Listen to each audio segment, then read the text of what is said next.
What I do a lot on my seller appointments is educate them. I'm educating them. I'm walking as I walk through the property. I'm showing them like, yeah, if you were to try to list it, this would be a problem. You have foundation issues, so it won't qualify for traditional financing. Or you have this, or this needs to be updated, or this needs to be fixed. These things need to be changed. This is really old. This is out of, it's no longer passing code. I start educating them and showing them what are these things, because a lot of people, they don't understand. This is not their business. You are trying to help them out. You're getting on their side and showing them like, look, if you were to list, these are the things that you need to keep in mind. You have no idea how many times they're so grateful that we were there to educate them and help them out. They're like, I didn't know that was even a thing. And when I always hear people, they say, they're like, yeah, but they have an offer. They say my offer was way too low. Well, your offer should be what it needs to be, right? Which is what that house needs to sell at in the conditions that it's in.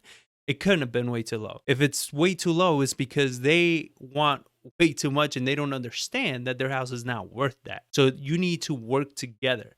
You need to get on the same side of the table, come to a solution together, show them, educate them, help them understand why it is that their home is not worth that.